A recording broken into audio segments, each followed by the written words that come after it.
नमस्कार दोस्तों, आप सभी को रैपिड एजुकेशन चैनल की एक और क्लास में स्वागत है। आज हम एनटीए नेट सिलेबस के जो उपन्यास है उसके समरी बताने वाली हूँ। शेखर एक जीवनी ये 2 भागों में प्रकाशित हुआ था।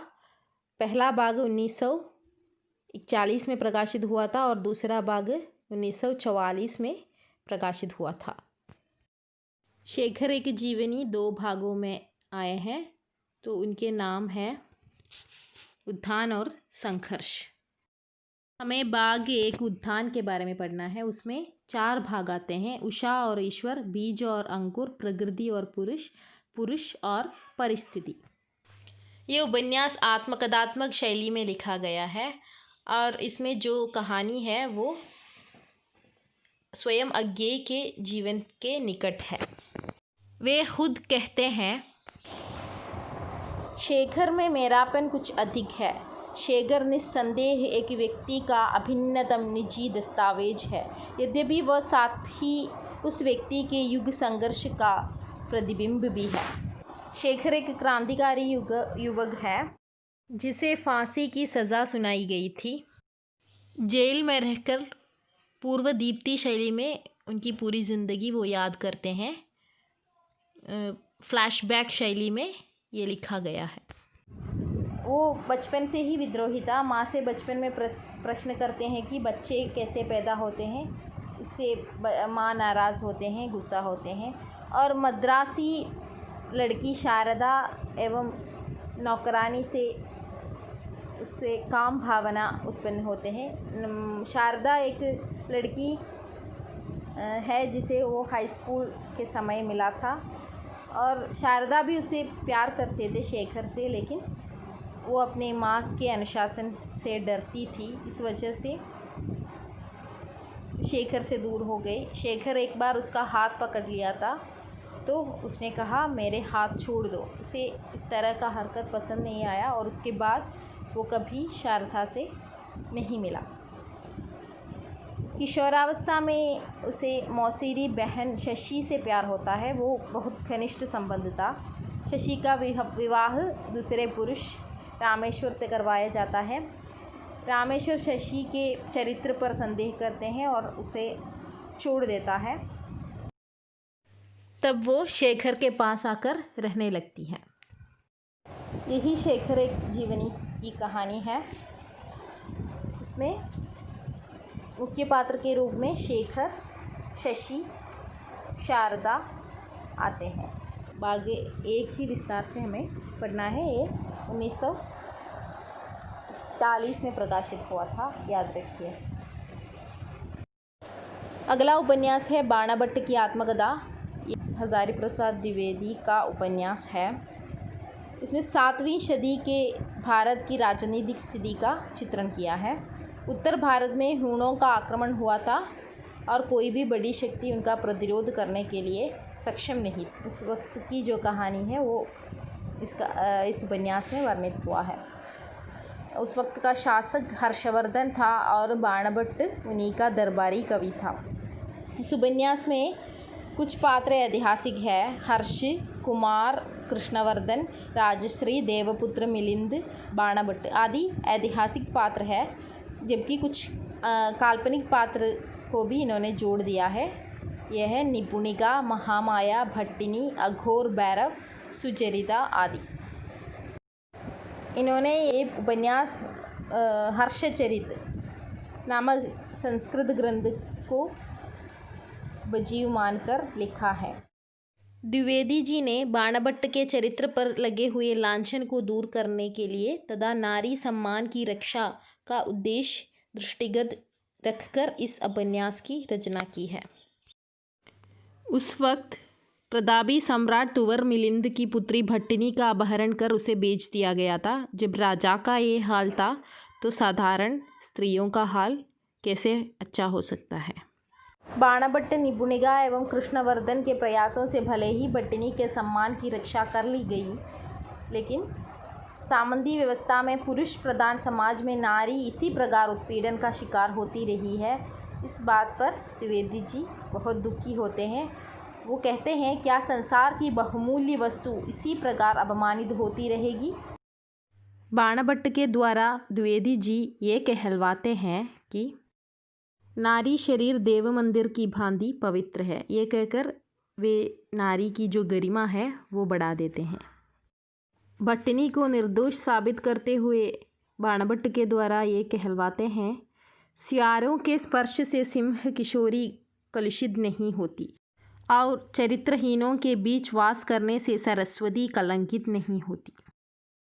निपुणिका रंगशाला में अभिनय करती है और ऐसे स्थल पर पान बेचती है जहाँ नारी केवल खरीदने बेचने की वस्तु है।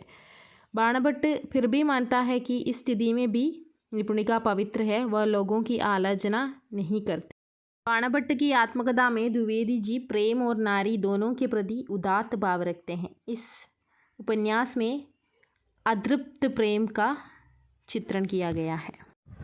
प्रेम वासना जनित न होकर संयत, अनुशासित, उदात्त एवं पवित्र है।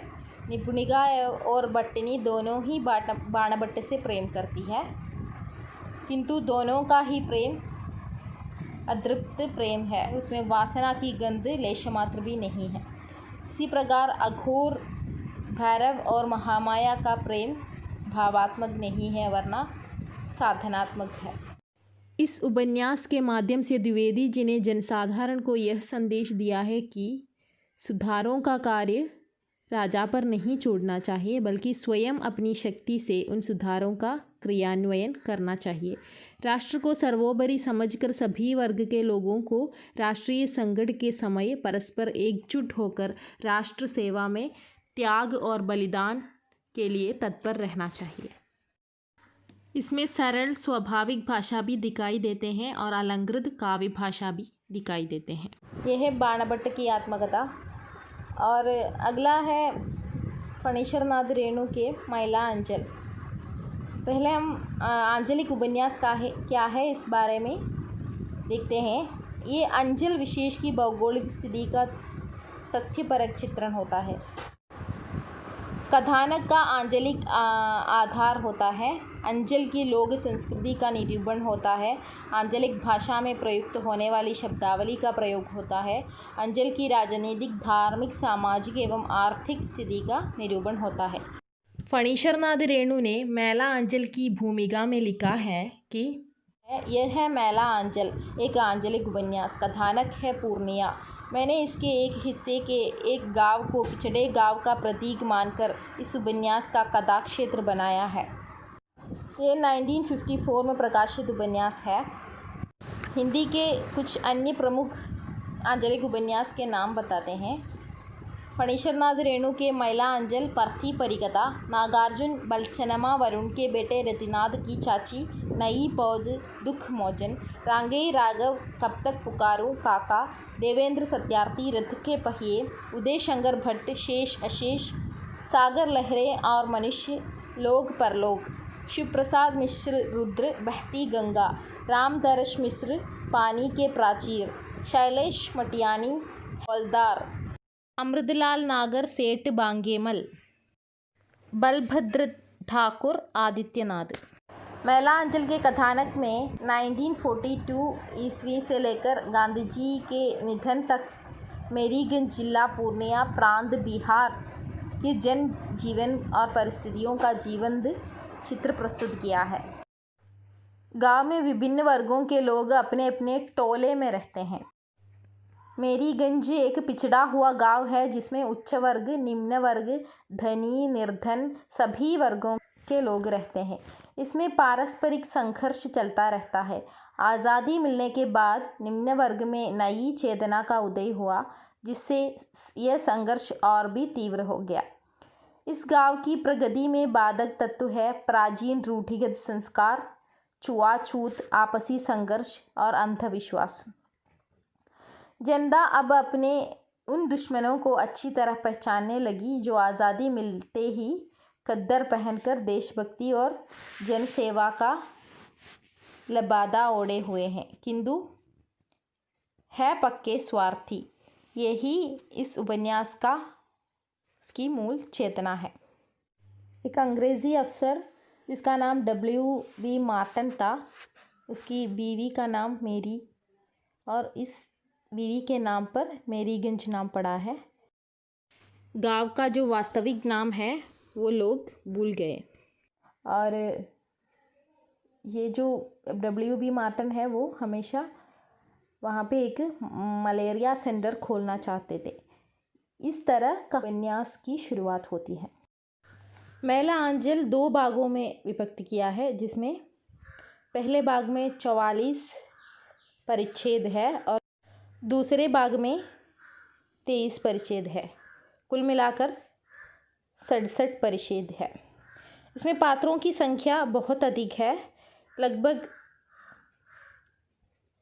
275 तक के पात्र है, जिनमें मुख्य पात्र भी आते हैं और गौण पात्र भी आते हैं।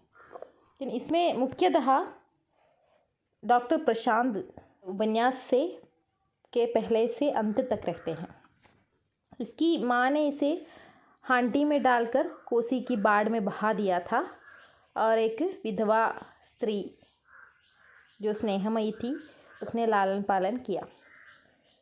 ये मेडिकल कॉलेज पटना में पढ़े थे और रिसर्च के लिए कार्यक्षेत्र के रूप में मैरीगंज गांव को चुना है, जो मलेरिया और काला आजाद जैसे रोगों के बारे में रिसर्च करना चाहते थे। इसे गांव की एक लड़की कमला से प्रेम हो जाते हैं, जो बार बार बेहोशी का झटका लगते हैं, दौरा पड़ते हैं उसे, और बार बार उसे क्लिनिक में आना पड़ता है और उसे मिलते मिलते दोनों को प्यार हो जाता है। इसमें कुछ अन्य पात्र आते हैं, वह है बलदेव, कालीचरण, विश्वनाथ। विश्वनाथ कमला का पिता है, जो कमला उसकी इकलौती बेटी है। और बावन दास राजनीतिक कार्यकर्ता के रूप में आते हैं। राम कृपाल सिंह, खेलावन यादव, जोतकी, ये सब टोली के मुख्य के रूप में 3 टोलियां हैं, उसके मुख्य के रूप में आते हैं। और जो स्त्री पात्र आते हैं वह है लक्ष्मी, जो मटकी दासी है और मठाधीशों की वासना का शिकार होते हैं। और दूसरा है ममता, जो डॉक्टर बनकर आते हैं और प्रशांत की मित्र है।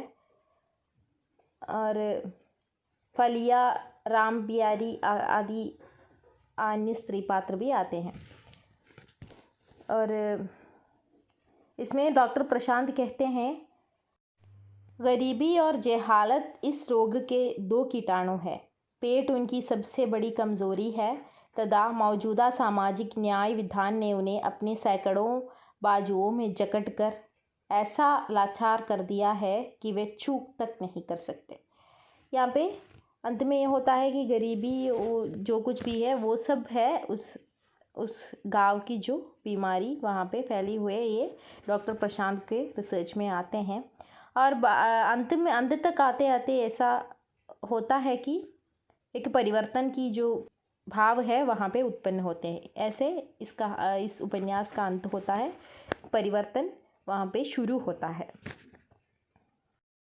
अगला उपन्यास है तमस। इसमें भारत विभाजन की त्रासदी पर आधारित उपन्यास है।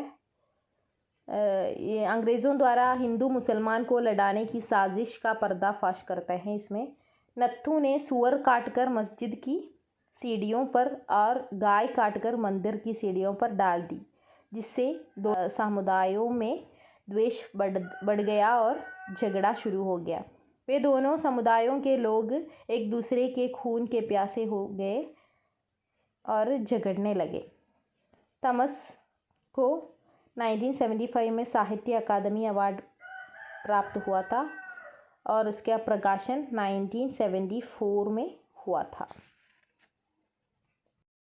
तमस हमें ये बताता है कि अंग्रेज़ किस प्रकार हिंदू मुसलमानों की धार्मिक भावनाएं भड़काकर उन्हें परस्पर लड़ाते रहते थे, जिससे वे एक होकर अंग्रेज़ों के खिलाफ ना लड़ सके।